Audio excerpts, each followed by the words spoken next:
We are back now with a story so good that it can only be told by our Kaitlyn Ross. I'm not even going to introduce it, Kaitlyn. I'm just going to introduce you. Welcome. Welcome back. I'm so thrilled to be here. We love having you here. I've teed this up, and I feel like I've undersold it, if anything. Please tell us. Please tell us what we're talking about here. So this truly might be one of my favorite stories that I have ever done. Like, truly And that's ever a high bar. done.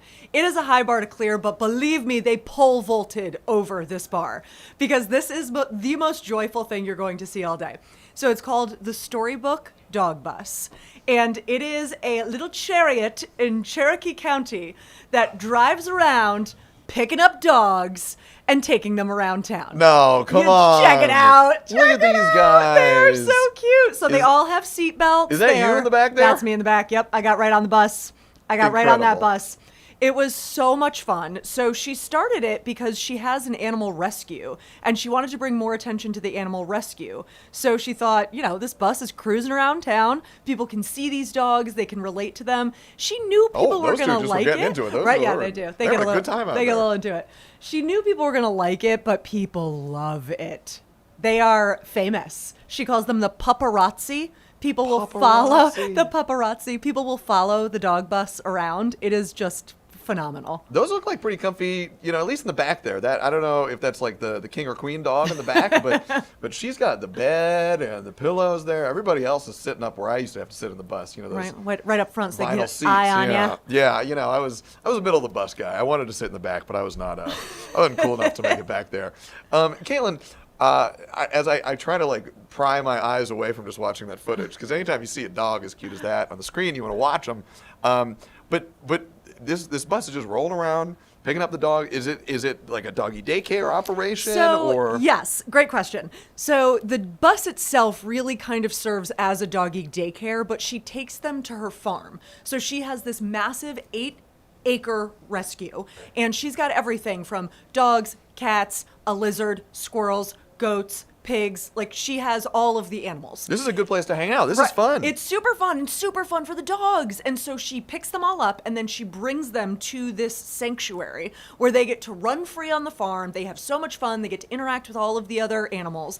And then she brings in educational services. So kids can go visit the farm. She can provide education about all sorts of different animals. She could provide education about rescue, about caring for animals, having compassion. And then because this has become so popular, she's now using the bus to help rescue animals. So it's not just paying customers. The shelter dogs are now getting on there. And because she has such a huge following on Facebook and TikTok and Instagram, she'll take these rescue dogs that are homeless and they really need a family to love them, and she puts them up live on the Storybook Dog Bus, and bam, they get adopted. It is incredible. And I would suspect too that, and we hear this, you do a lot of work, and really important work on helping out our shelters that are always facing overcrowding challenges and resource challenges, and lifting up there and highlighting the things that they're going through. One of the things I hear about is, the animals that spend time in shelters, socializing and re-socializing them can be a real challenge, and sometimes it becomes a negative cycle where Yes. a dog is in the shelter for a long time. They start to get nervous around people. People come and think about adopting them, but it doesn't go great when you have that kind of first date with the dog, and it can make it hard to adopt out.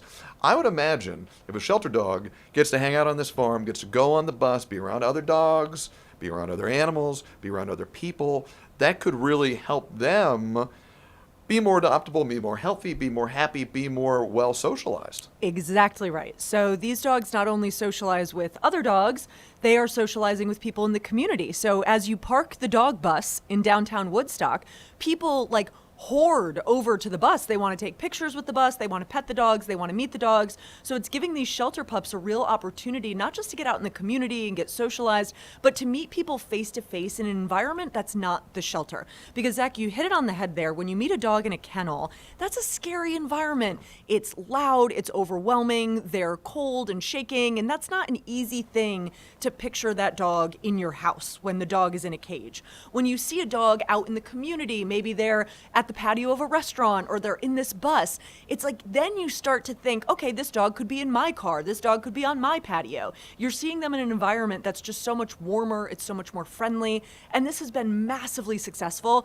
Erin is the woman who runs the bus, and she's gotten so many dogs adopted just from taking them out of that shelter environment and putting them in a place where they can really shine. And I suspect, too, when you talk about, we're having this conversation about what happens to animals that are in the shelters. One of the ways that animals go from being with a family to the shelter is families, pet owners will say, look, I can't keep up with my dog. They're not behaving well at home. They've got too much energy. Atlanta is a growing city. We've got a lot of people who want to have pets. Sometimes they bring them into an apartment. They don't get to walk around as much. They don't get to get that energy out as much.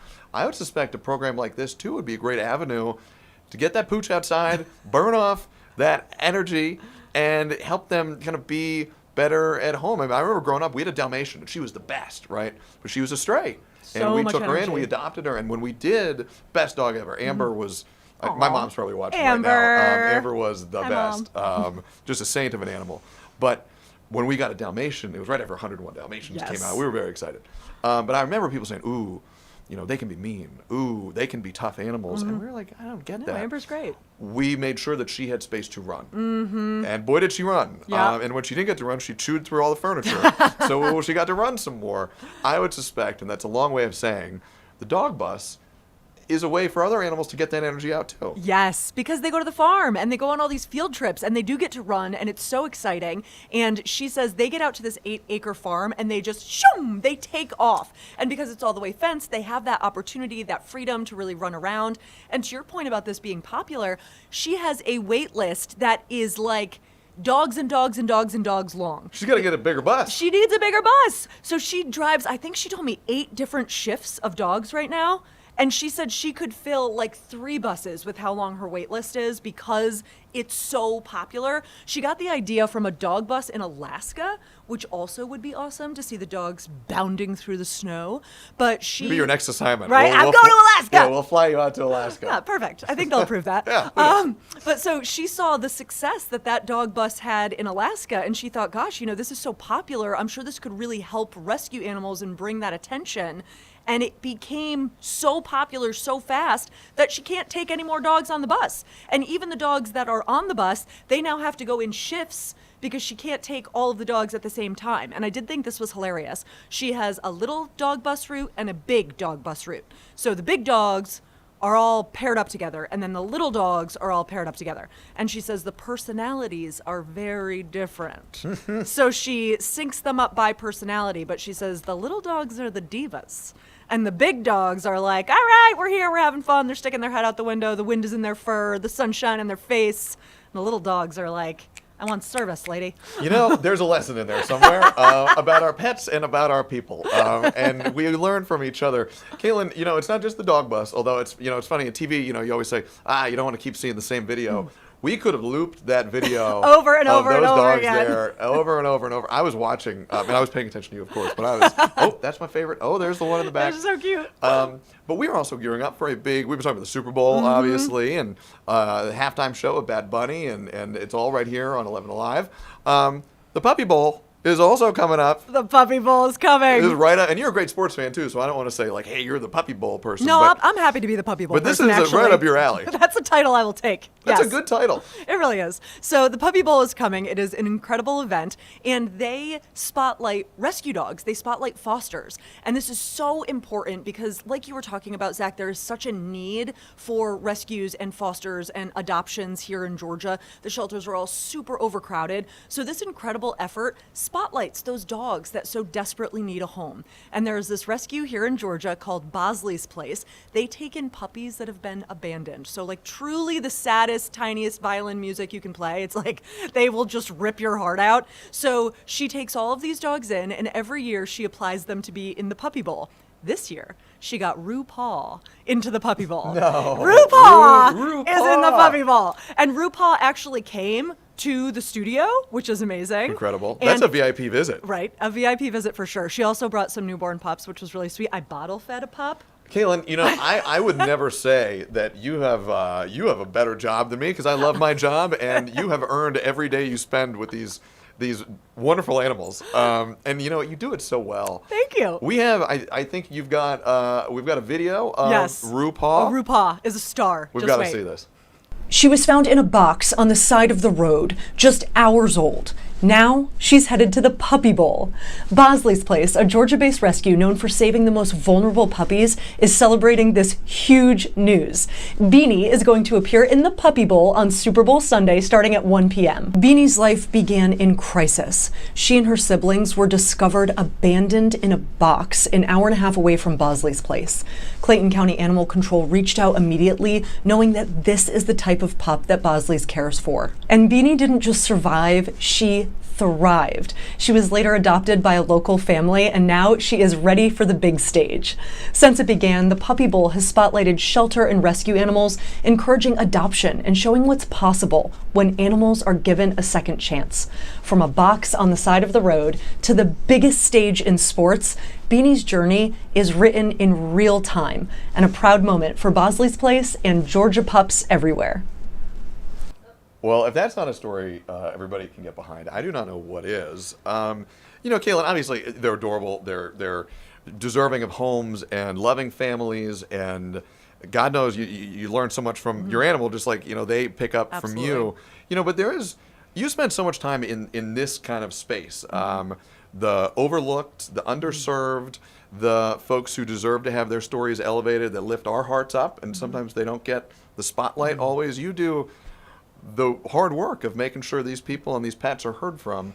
You know, I'm always so curious, what do you take away from these conversations and these animals or people who need a little love? Need a little love. Yes. I think that the primary thing that is running through my mind all the time is these are the stories that are going to bring us together. So often in the news, what gets the headline is the things that tear us apart. What is divisive or what is going to make people have a strong opinion one way or the other. But how can we come together around something that's just worth rooting for? And for me, that's RuPaul. It's a Storybook Dog Bus. It's a woman turning 107 and having the entire community come out to really appreciate her. I think there is so much value in celebrating those moments and bringing people together in a way that moves hearts closer together instead of further apart. Kaitlyn, last question, super quick, like 10 seconds. If people want to help out, if they want to find a way to adopt some of these pets, how do they do it? Oh, the Storybook Dog Bus, you just got to go. They've got a TikTok, they've got an Instagram, they've got a Facebook, Bosley's Place Inc. They're all over the place on social too. You can get a tiny puppy or a big dog on a bus. There's a pup out there for everybody. And they need and they deserve loving homes. Kaitlyn Ross, thank you as always for bringing us a great conversation and an important one too. Thank you so much. So happy to be here. And when we talk